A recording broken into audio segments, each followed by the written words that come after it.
All right, welcome Tanu Malaviya to the Physics of Pranayama channel. This is the place for left-brained, right-thinking people. Yeah. So left-brained, I think enough said that you're a trained computer scientist, and then you also trained in Asian studies, Yes. onwards to what? Sustainable development, international aid. So it's a whole spectrum, right? Yeah. And Yeah. currently you're in Canada? Yes, I'm living in Vancouver, Canada at the moment. Okay. And I notice an Australian accent. Yes, so I was raised in Australia. I grew up in Perth, Western Australia. But I was born in India, and my parents migrated to Australia when I was about 4 years old. Right.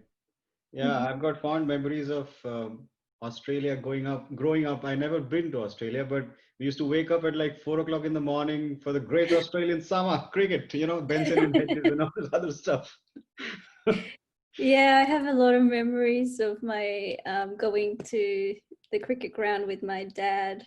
We used to go to the WACA, which I think Oh, every Indian has heard about. yeah. Yeah. Yeah. I've been to Australia once, for a project many, many years ago, like in 2003-ish, 2004. And we flew from, I remember it was Qantas Airways from LA to, I want to say Adelaide, but we got headwinds and we had to stop in Auckland to refuel Oh, and then go on to Adelaide. And the funny part was there were some people on my flight whose final destination was Auckland. So they couldn't deplane. So they had to stop, refuel, come back to Adelaide, then go back to oh Auckland. no. But I was lucky, like, yeah, I was quite lucky. Our hotel was right across from the Adelaide Oval, and then I went to the gates of the Adelaide Oval, and there's this oldish Australian dude from inside. He says, "What up, mate?" And I said, "Dude, like, I'm from India." And at that time, the Indian team was, touring Australia. Yeah. And he says, "You guys are whipping our behinds. Come, I'll give you a tour." I got a personalized tour of the Adelaide Oval Oh my from, God, that's from awesome. this grounds person. Oh my God! So cricket is in my blood. So it's awesome. I mean, so how come the transition from computer science to sustainable development and onwards to now you're a registered Ayurveda practitioner. You got Yes, your that's own business in yes, Vancouver, right? yes, that's right. So how was the journey? Oh, well, that's a long story. I would say that my interest in natural therapies and medicine started when I ended up being diagnosed with chronic fatigue syndrome as a young woman at about between 18 and 20. And I was, as you can imagine, anyone with chronic fatigue, they're tired all the time. And I had digestive issues, I had rashes, I had all sorts of things going on.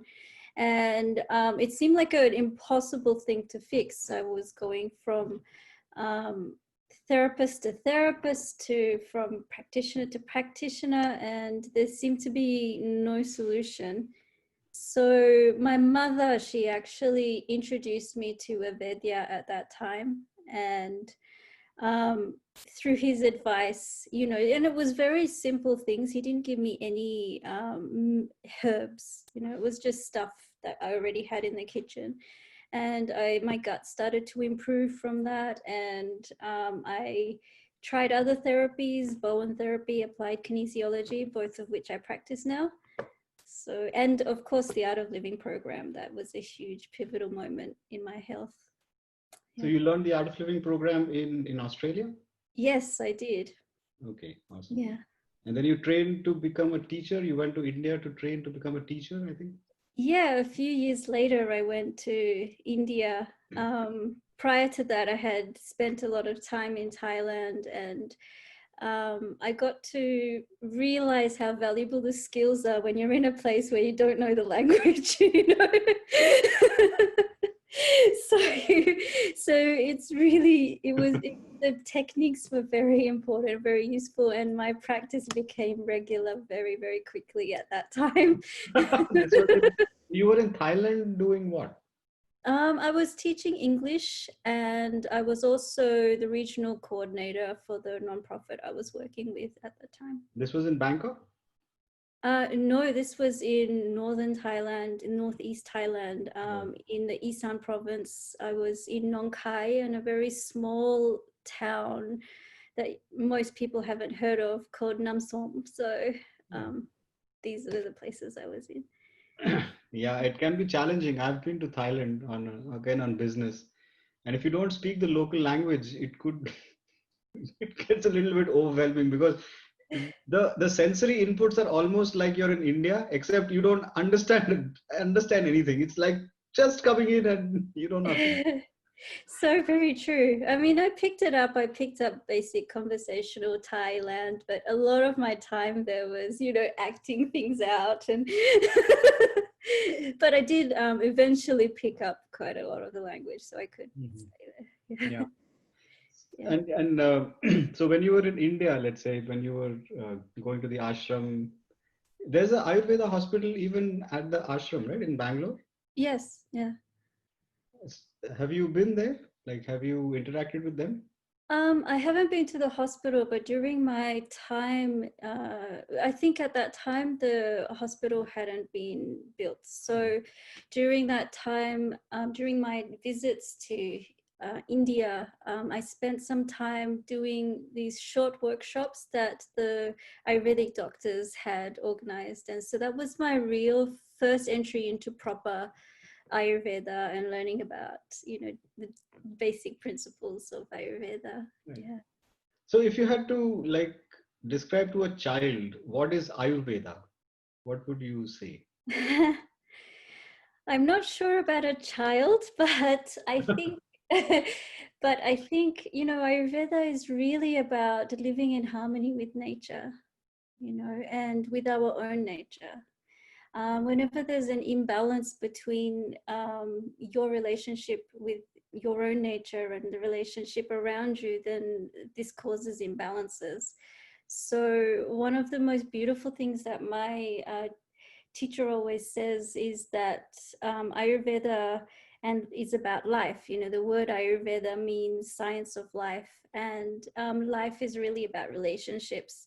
So whenever there's an improper relationship between you and your world, then it creates imbalance in our system. Mm-hmm. That's amazing. Yeah. Yeah. And right. So how does one first identify that there is an imbalance? Because most of the time I think I'm in total harmony with my environment, but I'm totally not. Well, you're not happy, first of all. The first imbalance is that you may not be happy. You may be feeling lethargic. You think something is not quite right, and so that will give an indication that there's an imbalance going on. And depending on your constitution, depending on the kind of imbalances that you're having, it could be something like bloating or dizziness, or small little things, thirst, excessive thirst. These kind of things could be the beginning of an imbalance. Mm-hmm. Constipation. Right. And then so once you identify that, all right, something is not right, then what do you do about it? How do you go about in identifying what is in imbalance? Is there like a procedure? Yes. So first, it's very good to know your own constitution. So there are 3 fundamental principles in Ayurveda. There's Vata, which is usually represented by air and space, and it is the principle of movement in the body. And there is Pitta, which is represented by water and fire, and that represents the transformative processes in the body, digestion, metabolism, this kind of thing. Yeah. And then there is kapha, which is the structural and lubrication, nourishment in the systems. And that's usually represented by earth and water. So these elements have gunas, they have qualities. And so if there is an accumulation of a particular quality, then you start seeing an imbalance starting to happen. Right. So how do I identify what is my, how do you say, Prakruti? Is that the right word? Prakruti, yes. Prakruti means nature. Nature, yeah. So how do I identify, or at least start to identify what my Prakruti is? And we all have different tendencies, you know. So a Vata individual there'll be particular tendencies. So when a Vata person is in balance, they are very creative and spiritual, and you know, they understand things quickly, but they might forget very quickly as well. Yeah, right. Okay. But when they're out of balance, they're very prone to anxiety and fear and bloating and constipation and dryness of the skin. So you can start seeing, oh, do I have these tendencies? Maybe, you know, there's more Vata in my natural constitution. And, you know, they might have very curly hair, and they're usually built a little thinner, a little smaller with prominent bones. So you can start seeing Vata characteristics. And then with a Pitta individual, they usually have very sharp features, and they're usually of medium build. And, you know, when they're in balance, they're very generous, they're very intelligent, they're very perceptive, they're very goal orientated. But when they're out of balance, they can be irritable and angry, and you might see redness in their skin. Yeah. You know, so that's a Pitta individual. And Kapha people, you know, when they're in balance, they're very kind and very warm and very welcoming. You know, they bring people together. They love to cook and feed people, and they love to eat as well. But if they're out of balance, they might feel sluggish, sleepy, have colds and congestion, tendency towards allergies and swelling. So these kind of things may indicate that somebody has a kapha prakriti. Most of us are a combination of all three of these. Okay, right. Yeah. And so is it advisable to like self-diagnose or go to someone? And I heard there's things like they put your like some fingers on your pulse and do some stuff. Like what is that? Yes. So I wouldn't. It's kind of fun to do these online quizzes and things that are online and easily available. You can look on Banyan Botanicals, for example, has a pretty comprehensive one, or some of the books by my teacher, Dr. Vasant Lad. Okay, yeah. But it's, to really know, it's better to go see an Ayurvedic practitioner. And so one of the tools that we use is the pulse diagnosis, or pulse analysis, I should say. Right. And so through the pulse, you're able to decipher many things that are going on in the system. So you can see the Prakruti and the Vikruti, which is the imbalances. You may be able to perceive how the doshas are moving through different organs, and the sub doshas, which is a smaller version of the doshas, and through the dhatus, which are the 7 tissues that our body is made up of. So all of these can be perceived by someone who's well trained in pulse analysis. Right. Yeah, but so, it's only one, you know, it's only one tool that one tool, practitioners use. Yeah. I'm sure if you go to a practitioner, they are looking at you, so they know your like feature set, and they know if it's an oily skin or whatever. And then they do the thing. But you used a word called Vikruti. What is Vikruti? So what is Prakruti versus Vikruti versus doshas? It's a highly convoluted. I mean, it's like learning a new language, right? It's like saying, oh, electron, proton, neutron. But now we know what it means. But these three things, who knows? Yeah, so Prakriti is your natural constitution. So we're all made up of a different balance of these. So when I spoke about Vata, Pitta, Kapha, all of us have a natural blueprint of these doshas. Okay. And so some of us might have more pitta, some of us might have more vata, some of us might have more kapha, some of might be two, which are almost the same amount, maybe three, which are all the same amount. And so, and it manifests differently in each person. So it's really an expression of nature, Right. like the way nature expresses itself through our physical body. Yeah. Yeah. And does that change over time, or you're like, is it a card that you've been dealt once and that's it? You got to play your whole life with these cards, or do they change? That's a very good question.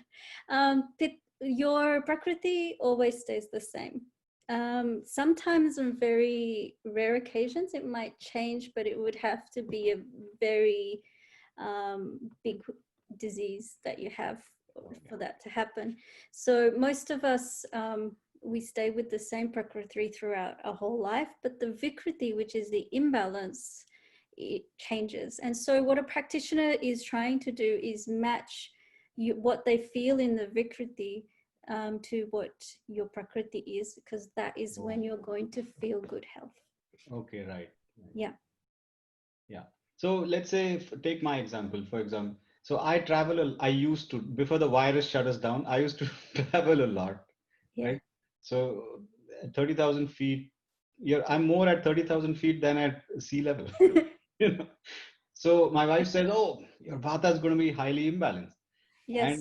and it sure is. I mean, I can feel the zzz, I can feel, Yeah, exactly. I can totally feel it. And especially when you're doing your kriya and meditation, you know that it's not the same as like when you're not traveling. Right? Yes. So for such things, is there like a quick tip? Like one of the tips that I learned by just browsing and just overhearing my wife talk about it to someone else is that if you apply a little bit of oil to to the um, the sole of the feet, Mm-hmm. especially when you're traveling, like on airplanes, it helps with the vata imbalance to not happen or something like that. I don't know. Is there some such tips you have for, let's Yeah. say, frequent travelers? Yes. Now, There's. this is a very selfish question because it's for me. Yeah, there's many tips. One of the things that you could also do is putting oil into the ears, because this is one of the sites of vata. So that's a good option, like warming oil and putting a few drops into the ears and placing a cotton ball on either side, and especially after you've traveled and you've landed in a place. The other thing is giving yourself an oil massage, which is a good practice anyway on a daily basis. And the one thing that my teacher has always said when you're traveling is to chew on ginger. So having pieces of ginger before and after during flights, and avoiding eating, if you can, on short haul flights on the plane, because what happens when vata increases, the first thing that starts to be disturbed is your digestion. Digestion, I see. Yeah. Yeah. And they keep feeding you on the plane, and I say, Yeah. no, I don't want Yeah. anything. Yeah. Yeah. Yeah, ginger. So candied ginger is okay, or does it have to be like the neat ginger? Like, is it? Um, well, I often myself have candied ginger because it's easier to carry. But you know, technically it's the fresh ginger cut into little pieces that, Yeah. that is most effective. Yeah. The Yeah. ginger in general is very amazing digestive aid. Hmm. Everyone can use that. It's Yeah. also, but it breaks it. It also causes a little bit of rash, or like it's heating, right? Ginger is heating. Yes. Some people break out, their skin breaks out with when they have a lot of ginger, and then they say, "Oh, I'm not going to have." So then they go to the other. It's like a pendulum. You go to one thing, and then something happens, and you say, "Okay, I'm going to just go off of it." Yeah. Yeah, I mean, this can happen, but generally when you're flying, most people's Oh, vata is out. And so right, right. it's something that you can, it should be fine for most people. also, there's a difference between dry ginger and fresh Ah, ginger. So according to my teacher in North America, the fresh ginger is a little less aggravating. So the rashes and things like that is all pitta, it's all fire. it's all fine. So having fresh ginger is a little bit more comfortable for pitta people, and then having dry ginger, if Okay, right. if you have a kapha predominant or vata predominant, may be more comfortable. Mhm. The classics actually say it the other way around, but the ginger that was used back then and medicinally has gone through a different process that makes it Okay, more pitta pacifying. I see. Okay, Yeah. right. So nowadays, with this whole lockdown and you're like stuck at home, etc. Can you advise us on what is a good daily practice to even start? Like, forget about continuing, but at least let's start for the next 10 days, and then we'll do it for another 10 days, and then another 10 days. So, if like, I've heard this word called, what's it called? Dinacharya. What does it mean? Dinacharya? So dina means day and charya means cycle. So it's your daily routine. Okay. There are many things that the classical texts recommend that everyone should be doing every day, but people don't often have the time to do that. Yeah. So I would say the main things that my teacher says to do when you wake up on time, sleep on time. These are very important.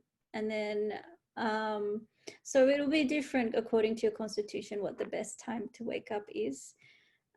So if you're vata, you probably need more sleep than if you're pitta or kapha. So Okay. although kaphas enjoy sleep, so Yeah. yeah. And then having some sort of ritual in the morning, some sort of affirmation, some sort of prayer. um, the first thing, your first thought shouldn't be, oh my god, I gotta go to work. I see. Yeah. Just some sort of affirmation that helps you settle down at that time. And then of course your normal bathroom routine, and then cleaning your tongue.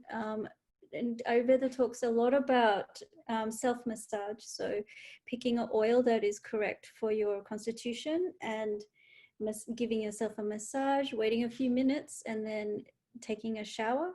And then of course your exercise, yoga, meditation routine. So this is a really great way to start your day. And then during the day, During the day, you can, just usually our days are already kind of structured, but having breakfast on time, having lunch, right, meals on time. Yeah. yeah, the meals on time, like between 11 and 2, you should be having your lunch, and then having a fairly early dinner, Okay. and sleeping on time is really important. So Yeah. yeah, a lot of people talk to me about not being able to sleep, but sometimes just adjusting the sleep time really makes a difference on the Yeah. sleep, because even the day has vata, pitta, kapha. It's been divided into that. Oh, yeah. Right. Yeah. Right. And with these new technologies, all these blue LEDs and this and that, it just wires your brain to keep awake, I think. It's Yes. just like, yeah. Yeah, absolutely. I think so. I think your mind is definitely stimulated by constant light being poured into the eyes, Yeah. and the eyes are a site of pitta. So Okay. yes, it keeps your mind thinking, analyzing, planning. Yeah. And worrying and all that. Yeah. Yeah. Right. So you said the day also has Vata, Pitta, Kapha. So does it mean that when you're waking up, what you wake up at around between what 5 and 7, something like that? Is that the right time to wake up? Yeah, depending on your constitution. So, and it also depends on where you live in the world. Right. But, roughly 4:30 a.m. for Kapha, 5 a.m. for Pitta, and 6 a.m. for Vata is the general advice. So 4:30 to 6. All right. So not even 7. No, you should be like planning breakfast by then. I see. Yeah. Finished your morning routine and planning your breakfast. I see. That's right. Okay. And then Yeah. you go to work, and then 11 to 2, you said, for lunch? Yes. Yeah. Okay. Yeah, because after that, it becomes very difficult for your body to digest. You know, our body is working with the rhythms of nature. So when we're going against it, and the sun is at its peak between 11 and 2, so afterwards it becomes difficult to digest food, and Mhm. that's why also your lunch should be your biggest meal of the day as well. Okay, right. Yeah, but when you're in the office, it's highly difficult. Yeah. So Yeah. your advice to carry your lunch with you to work? That's your advice? Yes, I mean, it really depends on people's work routine and what they do. So Ayurveda is a very individualized health science. So it really depends on that individual and what they can do. And, many different factors go into, giving that kind of advice. But a few things like I sometimes, because it's better that meals are warm rather than cold, except maybe in the summer when Mhm. you feel like something cooler. And so I would recommend sometimes you have these plug-in heating Ah, yeah, devices yeah. for Right. food, and you can carry, they're like little lunch boxes that you Yeah. can plug in. Mhm. Yeah. Right. Yeah, sometimes it's like that. I personally have thermal lunch boxes, Yeah. which are insulated. So that's how I carry my lunch. Yeah. Yeah. And speaking of lunch, I've seen people do these like how do you say, restricted diets, like protein heavy, or I don't know, smoothies only, or green shakes only, and then lots of salad. And I'm thinking that this cannot be right, because it's not a one size fits all thing. Something might work for somebody and it totally will not work for. So how does one decide what kind of food is going to work for my constitution? How does one go about deciding that? Yeah, I mean, the best thing is to go see a practitioner and determine your constitution and corresponding um, imbalances.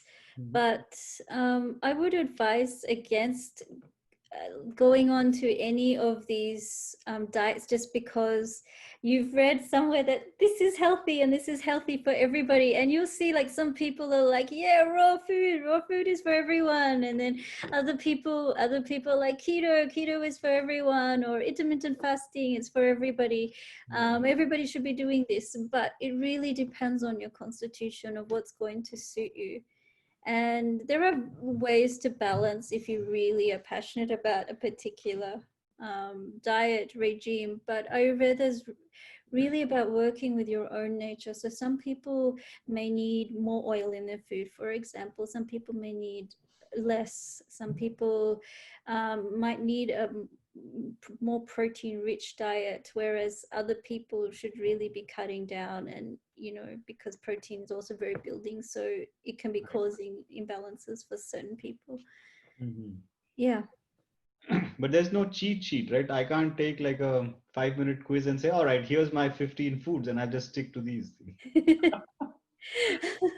Well, I think the art of Ayurveda is really about awareness, and really about self-awareness. So once you start to understand the qualities of Vata, Pitta, Kapha and how they are manifesting in your body, then you can start choosing your food accordingly. So when you're feeling dry or constipated or bloated, then you probably is not the best time to eat a salad, for example. Maybe something warm, maybe a ginger tea would be good at that point. And if it's a really hot day, having a very hot meal may not be the right thing for you. So, and one thing that people often do is eat salads in the winter when they don't want to. They don't want to because it's so cold. But once you start understanding these doshas and how they're playing up in your body and being aware when they start manifesting, then you can start intuitively picking the right foods. But to begin with, you can find out your constitution, and there are dietary recommendations. There's a pitta diet, there's a vata diet, there's a kapha diet, and you can kind of choose from those food groups to begin with, and then over time you become more aware of yourself and you go, okay, this is not suiting me, this is suiting me. You know, so I really think it's kind of like yoga in a way. You're developing a relationship with yourself, a positive relationship with yourself. Yeah, so the loud and clear message is listen to yourself, just Yes. listen to what your body is telling you. Yes, and in fact there's a word for this in Ayurveda, pranya. If you are not listening to your own inner wisdom, going against your inner wisdom, that is the number one cause of most imbalances. Like your body wants something, but you're like, no, I'll have this. It's it's the middle of winter and you eat an ice cream, and that's not the right thing to do, but you do it anyway. So that kind of thing is going against your own natural wisdom. Yeah. Right.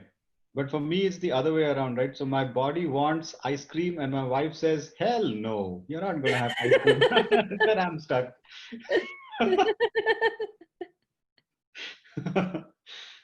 But that brings me to another point. There are some instances where, let's say one spouse, usually it's the woman, is the lady. She says, all right, I'm going to go with this Ayurveda thing because there is an intuitive feeling. And then usually the husband says, no, it's all fad, this, that. And how do you resolve this kind of situation? Like there must be a neat way of letting that other person be and then getting to do your own thing. And it's a little bit complicated. So yeah, if you have any insights, that would help. That's a very tricky situation. There are many ways around it. First, like, understand your partner's dosha. So if they're like, oh, I'm not taking this, I'm not doing this, they're most likely to be a pitta predominant person. And if they're stubborn about it, maybe they have some kapha in there too. So, be mindful, and also, like, think about how you might feel if somebody is saying to you, you must eat like this, you must do like this. It starts to ruin that relationship. And so since Ayurveda is about relationships, it's not just about the right food to eat and this, it's also about honoring all the relationships in your life. So there is a certain amount of it where you just need to let it go. Not that you shouldn't be concerned if they really have terrible habits, but there's a compassionate way of doing it. Yeah, skillful way. Skillful way. Skillful way. Yeah.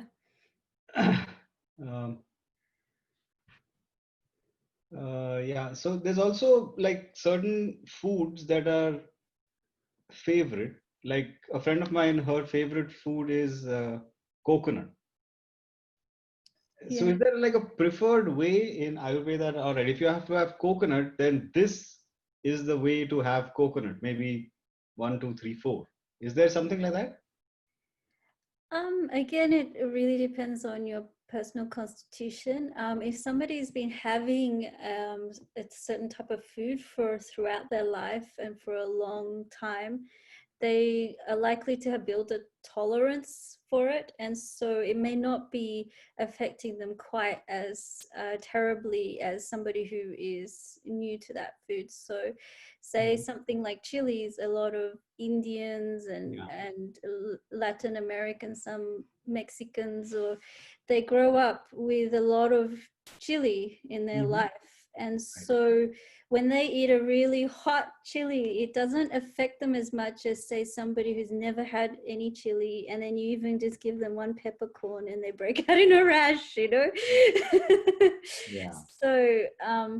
it really depends on that person and their tolerance. But you can also develop a tolerance to bad things like smoking, that's still harming your body, even if you've developed a tolerance and you aren't displaying too many negative things on the outside. But so there's an art to all of this, and the way we way we navigate these kind of things. Like something like coconut may be not so terrible unless they're very overweight. Then maybe we might suggest to go easy on it or replace it with something that is a little less kapha aggravating, or it really depends on what's going on in the body. It might not just be weight, it might be other kapha issues. Yeah. So my go-to flavor for ice cream is roasted coconut. It's not chocolate. So you know where the question is coming from. So it was more about a friend. No. The friend also asked, and then I said, "Oh, I also like coconut, so I'm going to totally ask this question." Well, you may be a pitta predominant person, and in that case, the coconut may be fine for you in a balanced amount. Yeah. So everything's about balance. Yeah. And talk to us about this whole thing about drinking a lot of water. I mean, there's such a thing of too much water, isn't it? Yeah, but I think on the vast majority of people are not drinking enough water from what I've seen. I think sometimes a routine gets so busy that we don't drink enough water. But one thing that's important about water is that it shouldn't be icy. You shouldn't ever have icy water. That diminishes your agni, which is your digestive fire. And that is the most central part of our well-being. So if our digestion is not good, then nothing's good. So that's the most important thing. Ayurveda generally advises for you to boil the water and then let it cool down to whatever temperature that you want. So on a hot day, you may want it at room temperature, and on a cold day, you might want it fairly hot, fairly warm. Okay, right. But how much water? Like, is it okay to just keep drinking water as and when you feel thirsty, or is it like 8 glasses a day, or like, I don't know, 8 buckets a day, something? I don't know. 8 buckets. I think that the general health advice of 2 liters a day is a good one. Some people who have excess kapha in their system, they don't really need to drink as much water as, say, somebody who is pitta. They might need a lot more water. And vata is kind of in the middle because their digestive system is not always great. So they can't just digest tons and tons of water. So it really, again, it depends on your constitution. Right. And but like I think a general good guideline is, so people make sure they're drinking enough water, is 2 liters. Yeah. It's 2 liters, right? Yeah.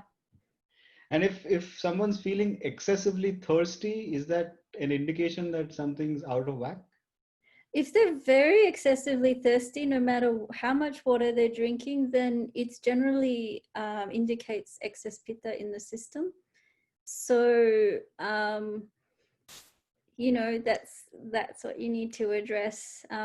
Although there could also be like emotional factors and other things too, but generally it means excess pitta is in the system. Yeah. Okay. Let's talk about weight loss. Oh. Is there an Ayurvedic way of losing weight? When it comes to Ayurveda, the most important thing is to figure out what kind of agni you have. So how you're digesting food. And then when that is balanced, then we assess the reasons why somebody is gaining weight. So it's generally excess kapha, generally excess kapha accumulating, because kapha is the energy of structure and lubrication and things that you can see and touch. But it's not always the case. So Ayurveda is really about getting to the root cause of an issue. So when we can figure out the root cause, then we can decide what the reasons are that they're gaining weight, because it might be their food, it might be their diet, it might be their lifestyle, it might be some trauma, some emotional reasons. And so the way you address any issue, whether it's weight or something else, will vary from person to person. Right. But on the whole, generally they say that it's a kapha issue. Okay, right. Yeah. I see. Yeah. What about sleep? Is there something we can do to able to fall asleep easily? Because nowadays sleep is the other, oh my God, I just can't, Yeah, I think when we're experiencing a lot of anxiety, it's very difficult to sleep, especially in this time when people are in so many different situations financially, and business-wise, and so many other factors that are happening. What's happening in the family it's a little chaotic right now for a lot of families. I think having this morning routine is very fundamental in keeping the mind and body stable throughout the day. And I think sleeping on time is very important. There are many different things that you can drink or eat to help induce sleep. One thing you could have is nutmeg, and if you drink milk, you can put it into some warm milk and drink that before you go to bed. So if you're a vata predominant, anxiety type restlessness, that might be a good way. If you're a pitta predominant, I find that sleeping on time makes the biggest difference, because pitta people, and I know this because I'm you don't stop thinking, you don't stop planning, you're always thinking about your work, your mind is always working. So having that time giving yourself that time to unwind and sleep on time, like before 10 p.m. Makes a big difference to a pitta, excess pitta in the system. Yeah. Okay. Yeah. So sleeping on time. And another thing that you said is important is getting you to unwind. So if you want to sleep at 10, you got to stop doing stuff at 9 so you can unwind and then fall asleep at 10. Yeah, and that's really challenging for a person who is pitta predominant, because they always have something else to think about. Right. And so we got to, this is a physics of pranayama channel. So we got to talk about prana, right? Yes. I mean, so how does prana fit into Ayurvedic ways? Well, prana is, the fundamental. It means life force, right? In yogic terms, in Ayurveda, prana is also the way your perception, like when your senses detect an object. So the input information is prana, and prana affects your emotions, your thoughts, your feelings. And it's working with because prana is I have to go back a little bit, but prana is like prana is a subdosha of vata in Ayurveda. So it's the when you perceive something, when you notice something, that is your prana. And it also affects the way you're breathing. Whenever there's a prana issue, it's usually connected to the breath and the lungs. And so there's and it affects your emotions, your mind, the way you're thinking. And so like pranayama is so amazing because it helps regulate all of that, and there's so many other things that pranayama does, regulation of hormones and regulation of the way you're processing information in the mind. Yeah, so it's like the gateway into It's like, yeah, your inner life, right? right, Your right. thoughts, your feelings, all of that. Yeah, the subtlety. And there's various kinds of pranayama, isn't it? So the way we do it in Art of Living is the three-stage breathing. That's one. Yeah, I've seen people do the alternate nostril breathing, yes. then the Kapal Bhati, and there's many other. So is there like a go-to place where we could say, all right, this technique does this? Has somebody looked at it holistically and says which technique does what? Yeah, I mean, my teacher, Dr. Loud, has definitely thought about pranayama a lot. He's not just an Ayurvedic physician; he's also a pretty great yogi, you know. Right. So he has DVDs on pranayama, which he explains Okay. Right. the way pranayama works in the system Mm-hmm. and in the body. You know what you should do, what you should not do. So all the classical pranayamas he He's talks covered about. them. Yeah. Yeah. Mm. And where can we get these DVDs? Are they available for sale somewhere? I think you can probably get them from Amazon and the Ayurvedic Institute, where his institution. Okay, right. They have a shop. They sell Okay, it. good. Yeah. Yeah, awesome. Great. So anything else you would like people to know about that? Obviously, I don't know. So I can only ask what I know.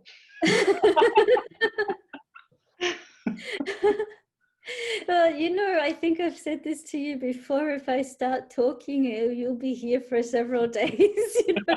So it's probably better that people ask me specific questions. Otherwise, I could go on. You know, Ayurveda is an ocean, and you know, one of my teachers always says there's oceans within these oceans, and Oceans within. oceans within those oceans. So, Right, right. So yeah. do you do like on as part of your Sanatani Ayurveda, do you do online consulting?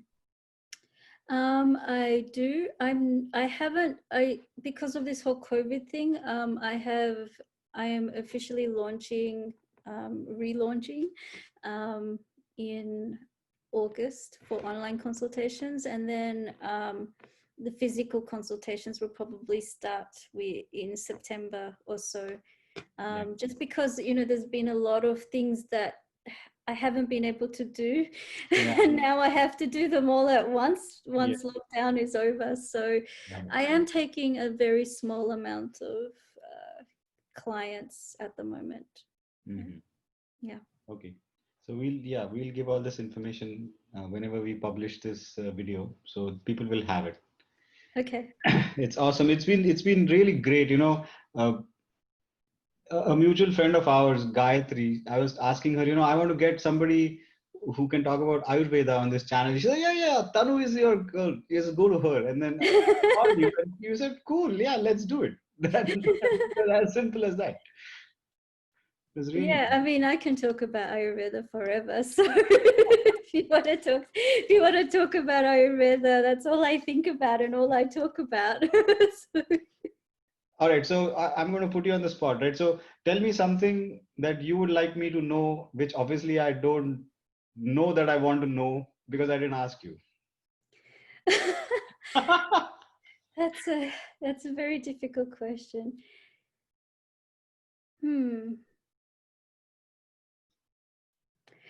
I don't know. I don't know how to answer that. No, that's it. Yeah. It's cool. Yeah. No, this has been great. Awesome. So we'll definitely get you back, to answer more questions as we crowdsource them. I'm going to once people listen to this, maybe they'll have more. Oh, what about this? What about that kind of stuff? And then Yeah, for I'll, sure. I'll collate all that, and then maybe we'll get you back for another session. Yeah, and just so you know, I'm working with the Art of Living Ashram, the International Art of Living Center in Canada, on a series of webinars about Ayurveda. So topics Cool. that come up a lot for people. Right. So we're organizing some interactive webinars Yeah. for. And this is the Montreal ashram you're talking about, or which? Yes. Yeah. Okay, so if people are more, if they're interested in learning more, yeah, there's just go to the opportunities website. coming up. So when is the webinar? Let's put it out there. What dates are it, and how They does one haven't sign up? been completely confirmed because we want to wait until after Guru Purnima, but Okay. most likely they'll be in August. So once we have the dates, we'll let you know. So it'll be on the website, or how does Yes, it'll be on the website once we have the dates finalized. And this is artofliving.ca. That Yes. web. Yeah, yeah. Yeah. Awesome, brilliant. Yeah. So Tanu, thanks a lot for sparing time from your busy day. That's okay. It's been fun. Yeah, and we got to talk a little bit about cricket, which is always best. Yeah. Yeah. I mean, for me, I was never a huge fan of cricket, but my father always made sure Well, I I mean, played cricket. I knew about cricket. I knew what was happening.